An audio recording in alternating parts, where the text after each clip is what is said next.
help their constituents navigate through the chaos that's been created by the Democrat shutdown. And if you're keeping count, this is day 37. 37. It seems unbelievable to us that we've gone this long. It is officially and shamefully the longest shutdown in U.S. history. Republicans feel very helpless about the situation because, as we've noted, there is really nothing for us to negotiate. We sent them a clean CR, as you know, back in September 19th. We passed it out of the House. It feels like a lifetime ago. But that was a nonpartisan measure. It was 24 pages in length. It has no Republican priorities on it at all. It was merely the status quo to keep the lights on so that the members of Congress and the Republican and Democrat Party could work together to finish the government funding appropriations process. And the Democrats tried to turn that into a game. Now, we're gonna give you the latest updates on that and where we think this is headed. But I just first want to address in a bit more detail the current state of our politics. It has been very interesting to us to see all the pundits trying to spin the results of the election on Tuesday. I just want to point out some simple facts here, and as usual, I try to be concise and give you the highlights here, but there's some things that we really need to point out. First, there were no surprises on Tuesday night, okay? You had blue states and blue cities that voted blue, to the alarm of no one, to the surprise of no one. That was what was expected. It just so happened that New York and New Jersey and Virginia were the states that were in the national spotlight on Tuesday. If the tables had been turned and if the calendar had been different and you had 3 red states, we'd have an entirely different narrative that you all would be writing about. Don't lose the simple facts. Second, the big headline that everyone is writing about appropriately is that the future of the Democrats was set in New York City.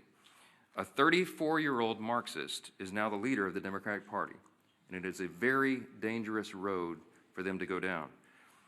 I want to say this because a lot's been said about the Mamdani campaign. It is very easy to run and win as a socialist, right? All you do is promise everything to everyone for free. What a great message that is. Boy, that really resonates for people who don't study history. And while you're making all those promises, you hope that they never realize the trap that you're actually setting, the impossibility of fulfilling your fantastical claims and dreams, and the extreme danger and chaos that would result if you ever could. When you run as a socialist, you have to hope that they never understand that this will lead to the inevitable loss of their freedom, their opportunity, and their security, the loss of meritocracy and fairness in society, the loss of colorblindness, and the loss of emphasis on character, and the morality and the personal incentive and the common sense that we rely upon to keep a republic in operation. If you run as a socialist, you run on a big list of false claims, and you promise everything to everyone and you can't deliver, and if you were ever able to deliver, it will be to the great detriment of the very people that you lured in to vote for you. Third fact about the election on Tuesday night is that the Democrats, and you all are not writing about this, and you should be, you're not writing enough about it, the Democrats have now set themselves on a collision course in their own tent. If you look at Spanberger in Virginia and Sherrill in New Jersey, they tried to run as moderate pragmatists. That's how they self-described. But they will be no match for the coming communist wave taking over their party right now. The energy is on the side of the Marxists. Look no further than the top 2 Democrats here in Congress. We've noted this here every day. They had to bend the knee to the socialists. Hakeem Jeffries and Chuck Schumer are both from New York. The top Democrat leader in the House and the top Democrat leader in the Senate, they couldn't get around that.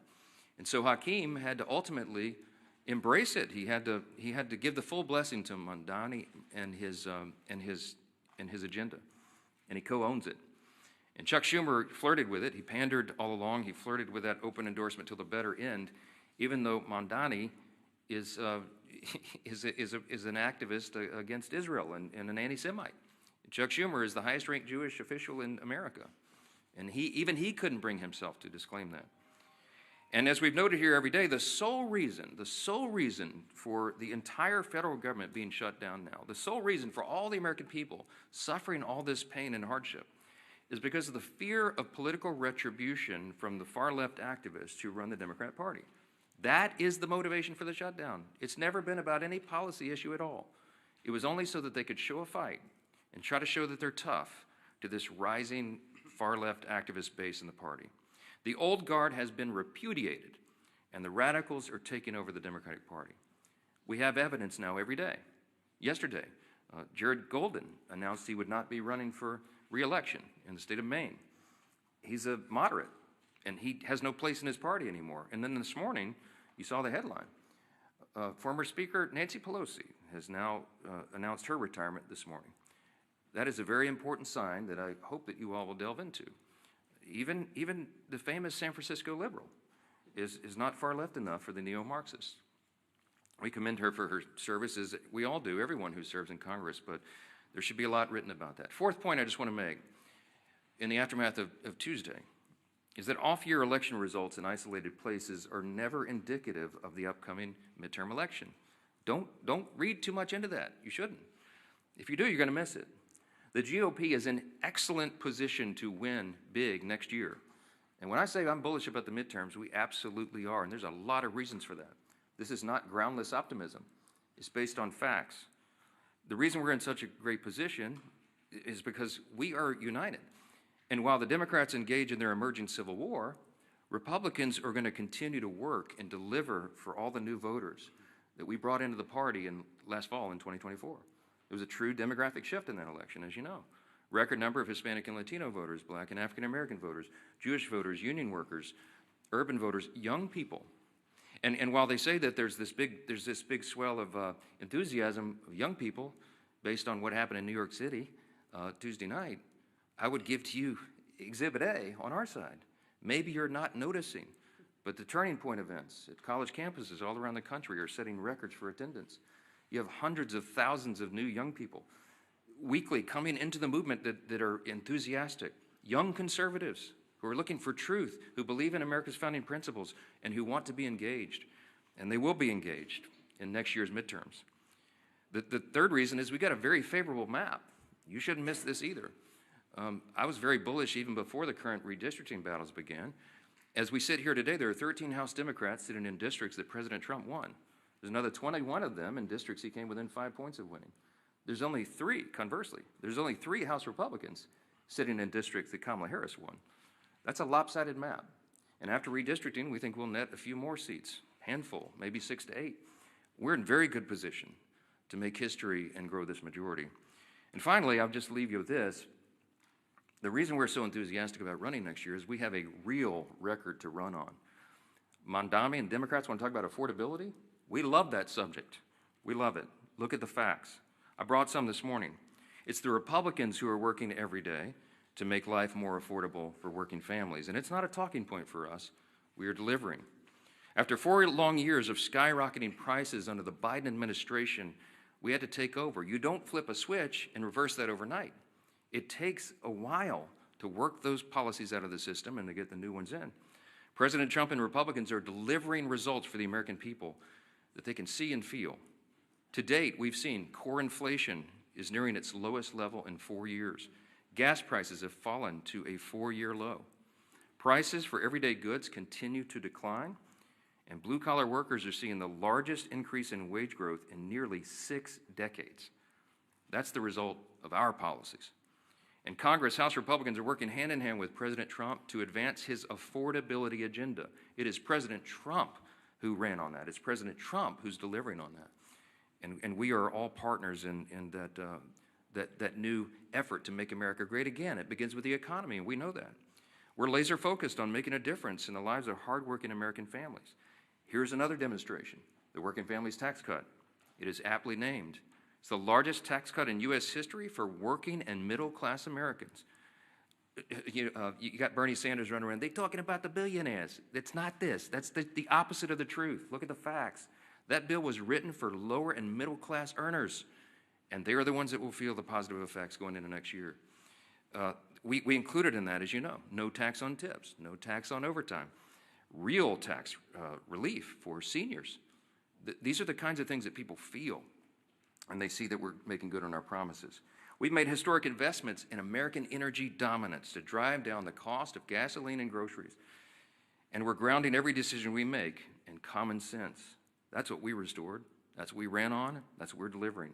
A return to common sense, not the woke progressive nonsense that they delivered for 4 years, not the spending like drunken sailors that drove cost up for everything with inflation. We're restoring common sense, fiscal responsibility. We're good stewards of taxpayer dollars, and we're refusing to cave right now, today, to the Democrats' wild demand to spend $1.5 trillion in new spending. That is taxpayer dollars. That's your money that they want to spend to reopen the government. That's their counterproposal. That's why we're not having a negotiation with them. It's ridiculous. Included in the $1.5 trillion that they want to spend is $200 billion, almost $200 billion, to restore health care benefits to illegal aliens. That is taxpayer money that they want to spend for that. They want to send billions of dollars back overseas for social programs in foreign countries. We're not doing that.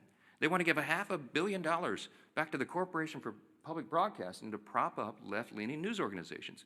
We're not doing that. And by the way, in the middle of all this, they want to cut $50 billion from the Rural Hospital Fund. They can't tell you they care about health care since they put that in their proposal. We're grounding every decision in common sense. And Democrats had their chance. When they controlled Washington, look at the history. Don't forget it. This was just a year ago. You know what we inherited? They left us with a 40-year high inflation, higher taxes and energy prices, and massive instability around the world. And what did they do in June of this year? This is the most recent history no one can forget. They voted against no tax on tips. They voted against no taxes on Social Security. They voted against a larger child tax credit. The Democrats in the House and Senate voted against lower energy prices, against more American manufacturing and jobs, and against lowering health care premiums by 12%. That provision, the cost sharing reduction provision, was in the House version of the Working Families Tax Cut, the big beautiful bill. We sent it over to the Senate, and they worked to strike it out of the bill. Ask the Senate Democrats about that. Right now, they've created another mess. They've created a mess for America with this pointless government shutdown. The Democrats will tell you that they're feeling emboldened. They're feeling emboldened because they had a few blue state election results. It does not change the fact that they have walked their party off a cliff with no parachute and no path forward. The reason we're stuck right now is because of one simple fact. If they vote to reopen the government, the Senate Democrats are afraid that the radicals in their party will say that they caved. They're afraid of the retribution that will come from that. But if they keep the government shut down, they know very well, as we all do, that millions of Americans will continue to suffer as essential services remain unfunded and paychecks to federal workers continue to stay stalled. So our question for Democrats this morning is this: which constituency matters more? The loud radicals in your party or the hardworking American people? I can tell you which side the Republicans are on. 15 times we voted for the hardworking American people. And 15 times so far, the Democrats in Congress have voted for the radicals in their party. It is unconscionable to us that they've allowed it to go on this long. And at some point, all you can do is pray that common sense prevails. And that's what I've been doing a lot of. We hope and pray that there are still Democrats out there. There's just a handful. We need 5 more votes. 5 centrist, common sense Democrats in the Senate to come to those senses and do the right thing. It's time for them to put their country first. I'm delighted to introduce the next speaker, and he's a congressman from Miami. He's a former mayor of the county down there, and he has been in charge. He served as a police officer, but he was the chief of the fire department down there. I mean, the guy's resume is longer than almost anybody in Congress, and as a son of a firefighter, I always take personal delight in reminding everybody he's the only career firefighter paramedic in Congress. He's doing a great job, and he serves as vice chairman of the Republican Governance Group, one of our largest and most active caucuses I mentioned, and we're truly grateful to have him here to discuss some of these consequences of the government shutdown. Glad to have you. Carlos, come on up. Thank you. Thank you, Mr. Speaker, and if you indulge me, I think you brought me up here to talk about the shutdown, but I will stray a little bit. I'm the only Cuban-born member of Congress. That means I was born in Cuba. I was not born here in the United States. I didn't speak a word of English until I got here. I was 7 years old. And the reason I'm here is that my parents brought me here seeking freedom. Freedom from communism, freedom from a Marxist regime. And so I can tell you that I know a communist and a Marxist when I see one. They may call themselves socialists, they may call themselves a democratic socialist, but make no mistake. Mondami in New York, he's a Marxist. And the thing that bothers me is he's very proud to say, well, I'm young, I'm this, I'm that, I'm Muslim. Hey, I understand you can be proud of that. But then, you know, if you're so proud, don't call yourself a democratic socialist. You are a Marxist. Go ahead. Tell people exactly who you are. He couldn't, and he can't because he knew he wouldn't get elected. But I hope that the people of New York do not suffer the same consequences that my homeland of Cuba has suffered. Castro and the Castro regime destroyed my homeland. They can't even keep the lights on. They don't have food, they don't have medicine, they can't keep the lights on. It's a total disaster of an island, a beautiful island that actually had the second highest standard of living in the Western Hemisphere when the regime took over. And so one of the reasons I'm in Congress, the primary reason I'm in Congress, is that I want to make sure that my children and grandchildren never suffer the same fate that my parents did, having to leave their country and bring us to a new country with about $10 in their pocket. Now, that's what makes this country great. My parents came here with $10 in their pocket and a watch. By the way, I still have that watch. All right. And here I am. Their son was a firefighter. He was a city manager. He was a county commissioner, county mayor of the largest county in the state of Florida, and now a member of Congress. I don't think there's too many countries that you can say that can happen. That's why I love this country. That's why I will fight for this country. And again, I know a Marxist when I see one. And it's unfortunate that the Democrat Party is heading that way, which means we just have to fight that much harder. Here to talk about the shutdown, and so, you know, I'm Congressman Carlos Jimenez again. I represent the state of Florida, Miami, and the Keys. Today I'm standing in for my friend, RG2 Chairman David Valadeo of California, with one clear message, and I want to thank also the other members of RG2 that are here.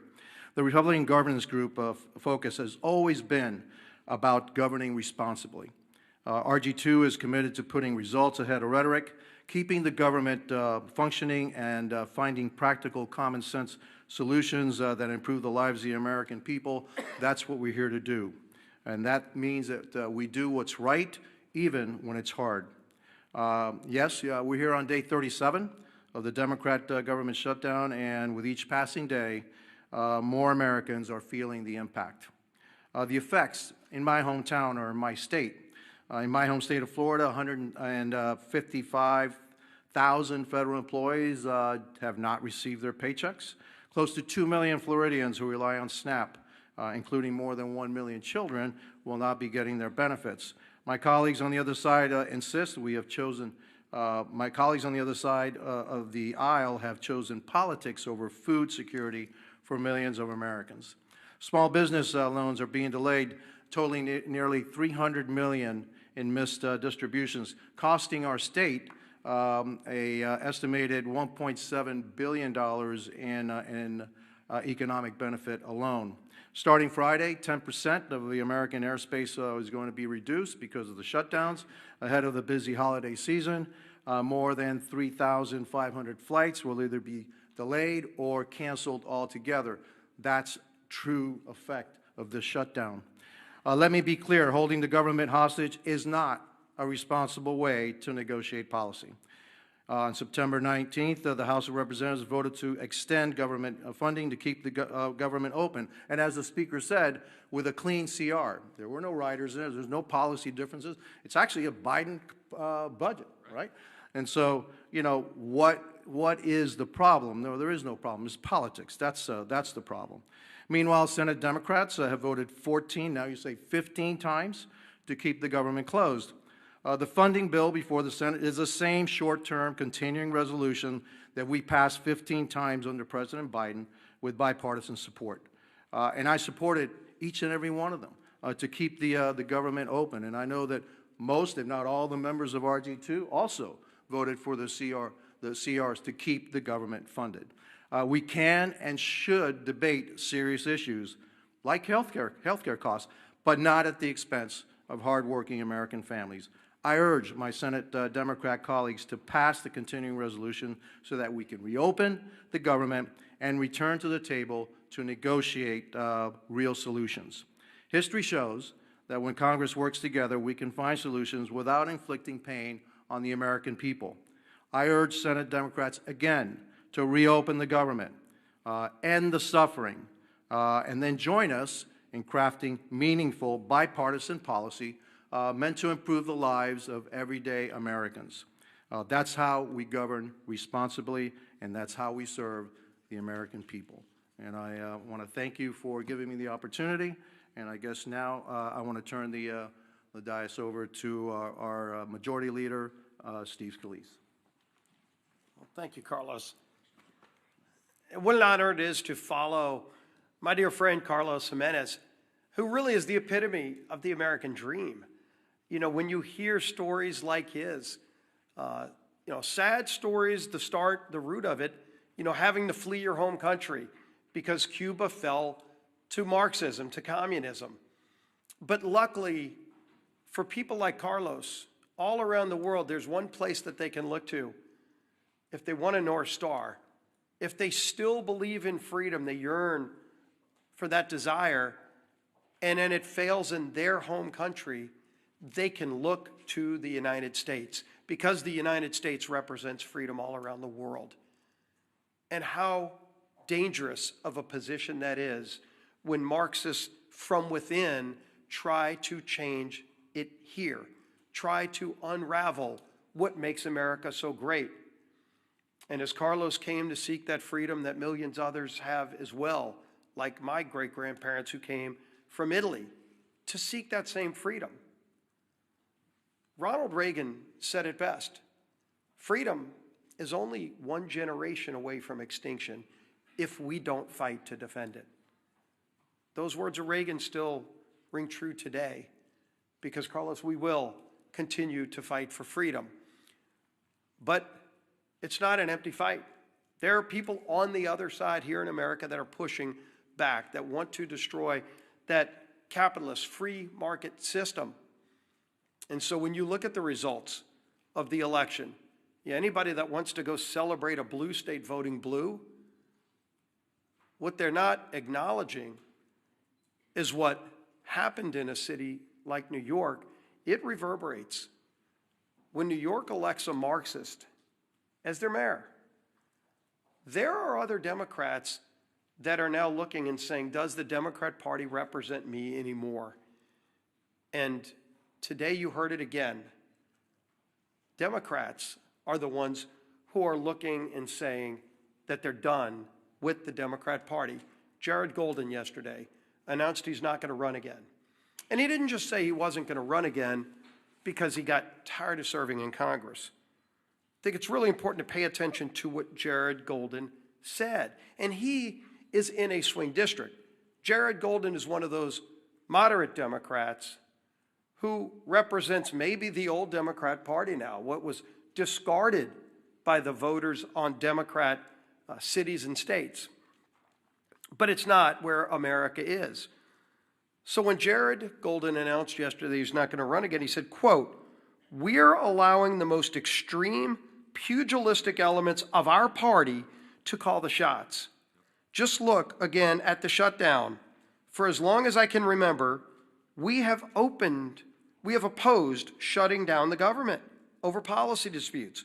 We criticized Republicans for taking hostages this way." That was Jared Golden explaining why he's done with being a Democrat in Congress. And when the Democrat Party no longer stands for common sense, for members that do on occasion reach across the aisle, they're going to be relegated to a scrap heap of history, because America is not a socialist nation. While the Democrat Party has turned their leadership structure over to a socialist, it's not where America is. And if they're running people like Jared Golden out of their party, they can go celebrate the results of last night's election. Again, if Alabama held an election also Tuesday, and gee whiz, a Republican governor was elected governor of Alabama, would anybody be writing a story about it? Of course not. So let them go celebrate New Jersey electing a Democrat governor, New York City electing a Democrat. The real concern is that the Cuomo wing of the Democrat Party got destroyed by the Mandami wing of the Democrat Party. And if they want to call that a victory, good luck. Something tells me they're not going to be sending Mandami to swing districts around America. He's not going to Maine. Let Mandami go to Maine for that now open seat in Congress, a 50-50 district. Will they be sending Mandami to those kind of swing districts? Colorado, where somebody like Gabe Evans represents, is Mandami going to be going there? Because that's where their party is now headed. And they chose that. But America is not embracing that form of socialism. We know what you get from socialism. You get the promises of free everything. But Americans know innately there's no such thing as a free lunch. All you end up with, the results, are the hollow promises and the failures that come with those promises, because you know you get what you pay for. And somebody else is going to have to pay for that free thing. And a lot of those rich people they love denouncing are leaving. Many have already left. So even when they go raise taxes even more, with the highest rates you can imagine, who's going to pay those higher rates? It's not going to be the millionaires and billionaires. Many of them have already left. It's going to be hardworking families in New York City. Good news for you, you might be making $100,000 a year. By the way, a police officer married to a school teacher makes more than that in New York City. They're going to be the quote-unquote rich who get the higher taxes and the free buses and the grocery stores that are run by the government with empty shelves and expired food. That's what they're going to get. But the rest of America is not going to have it. So while Democrats keep the government shut down, and they brag about it, I mean, you heard Senator Murphy yesterday, quote, "I think we're in an enormously strong position right now." Strong position? What's so strong about taking food out of the mouths of 42 American families? What is strong about that, Senator? Sure, you can vote again today to keep the government shut down, but there's nothing strong about denying food to people who are low income and who can't afford it. That's a weak place to be. But that's what they're bragging about. When, as we saw, the transportation secretary yesterday said 10% of flights are going to have to be cut back because we don't have enough air traffic controllers because Democrats chose not to pay them. And so people are getting ready to go travel to see their family, hopefully, for Thanksgiving. But they're not going to be able to get that flight. They're going to have to leave a day or two earlier to drive. Maybe they won't be able to fly. But don't worry. Some Democrat senator thinks he's in a stronger position because he's now leveraged Americans as pawns in some game. That's what they think this is. It's disgusting. And the American people are catching on. And so while Democrats applaud socialism being the new wave of their party, the few common sense Democrats left in their party are leaving, running for the exits. Well, you might be able to leave New York City and go to Florida or Texas or somewhere else, but if they destroy America, there's nowhere else to go. That's why we're going to fight for freedom every single day, and their approach to Marxism, socialism, whatever you want to call it, will not prevail in America. Our whip, Tom Emmer.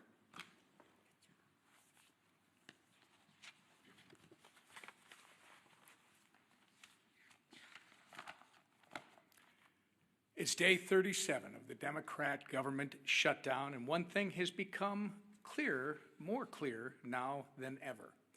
The Democrat Party of today is not your grandparents' Democrat Party. They refuse to govern. They resort to hostage-taking when they don't get their way. They routinely put politics before people. And now they have made communists and assassination fantasizers the pillars of their party. Democrats claim they want to make life more affordable for hardworking Americans, but every time that they've had the majorities in Congress and a Democrat president in the White House, they've done the exact opposite. Take the American Rescue Plan under Joe Biden, for example, which was later deemed by economic experts as the, quote, original sin that led to double-digit inflation. Or look at the Affordable Care Act, which is so unaffordable they have to pay people to use it. The Democrats have no moral high ground to stand on when it comes to good governance. They don't know what it is. And when they claim that they're fighting for you, do not believe them. Because if this shutdown has taught us anything, it's that the Democrats will willingly inflict pain on the American people if they think it gives them political leverage. Their kamikaze politicians and their constituents deserve better. In stark contrast, however, Republicans have done our jobs. We passed a nonpartisan government funding bill out of the House over a month ago. All we need, as the Speaker said earlier, is just 5 Democrats in the Senate to grow a spine, stand up to the radicals in their party, and join us in getting our clean CR to the president's desk. Enough is enough. It's past time for Democrats to end the political games and reopen the government for the people they were elected to serve. Our conference chair, Lisa McClain. Thank you.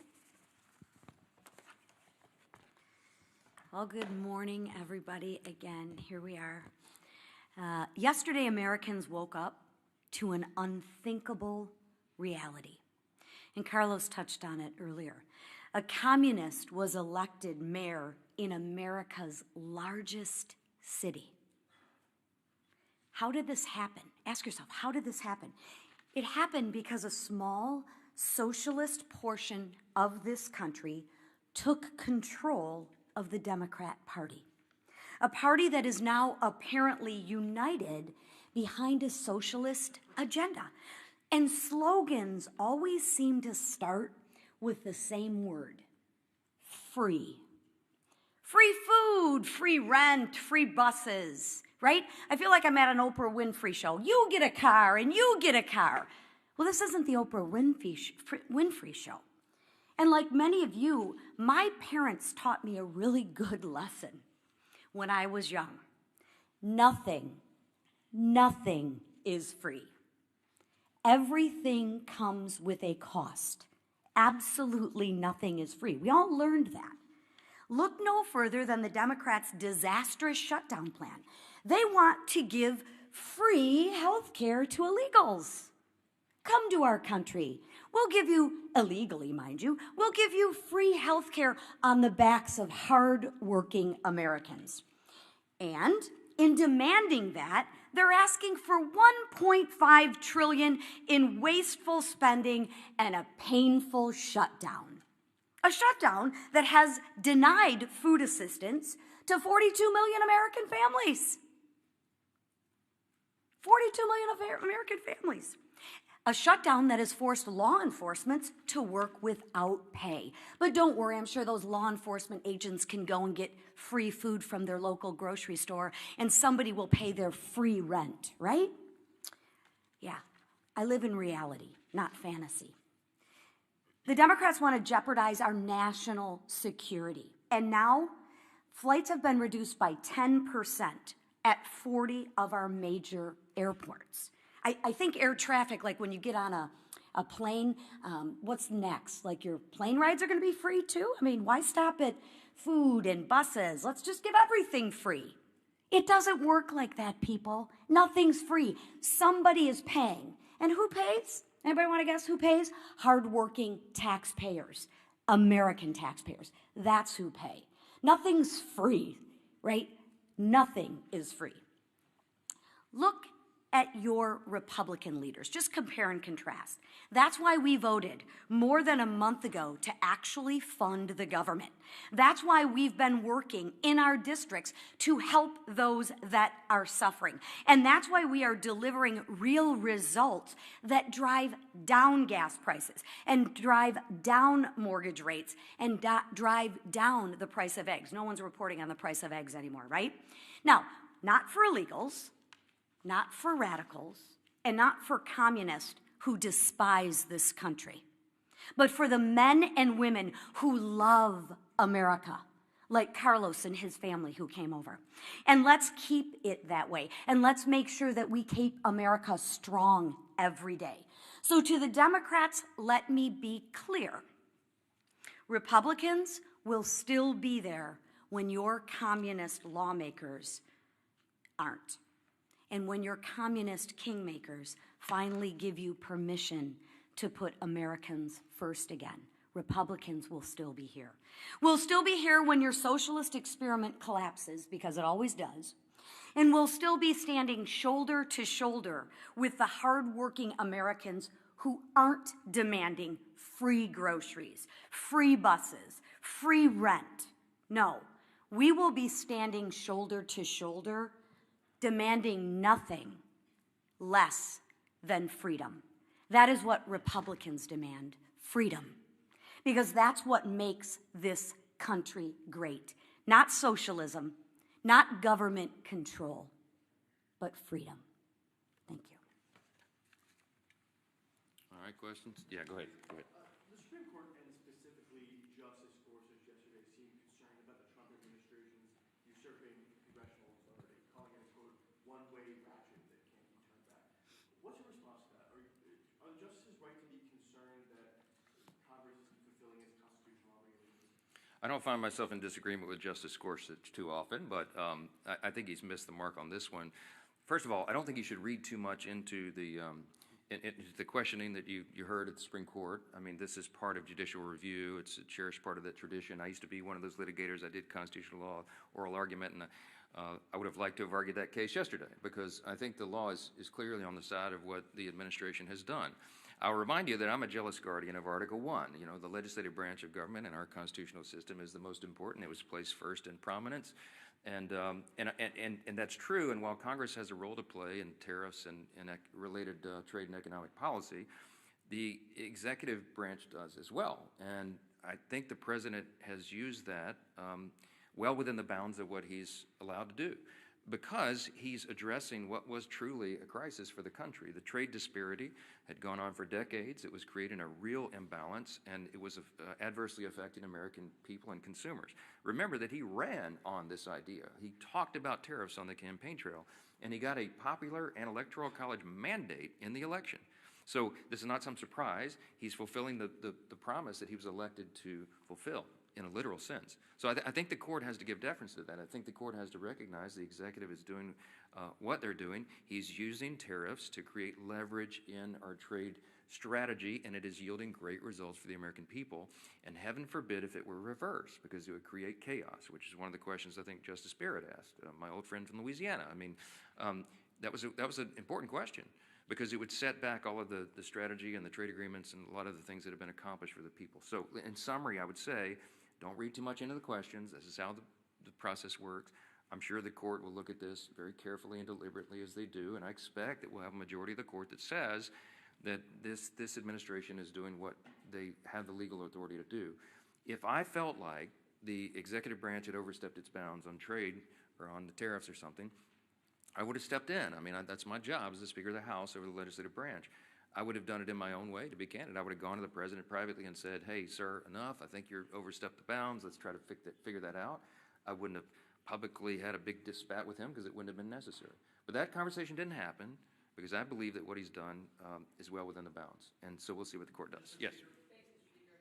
Leader Thune has said on a number of occasions that in exchange for reopening the government, he will promise Democrats a vote on ACA subsidies by a date certain. Will you do the same in the House? He promised it a long time ago, and he was rebuffed. I mean, that's not what this is about. I mean, they've demonstrated over and over and over. Somebody said this is the Seinfeld shutdown. It's about nothing. If you brought in 100 Senate and House Democrats right now and said, what is it about? They wouldn't even give you the same answer. They don't even know. They filed a counter proposal that's $1.5 trillion in new spending with all the crazy abuses that I listed earlier today. That's still sitting out there. That's the counter proposal. Then they tried to say it was about health care. That was never the issue for the September 30th fiscal cliff. That was always a December issue. We always knew, everybody in the building knew, we were going to have to wrestle through that and come to a consensus on a solution on the COVID-era Obamacare subsidies in October, November, December. And ironically, they're eating up all the clock where that would have been done. It's not about any of this. It's about politics, as we explained earlier. They are more afraid of the radical activists who are running the Democratic Party right now than they are of starving families, having families go hungry and having federal workers go without paychecks. That's just a simple fact. So yes,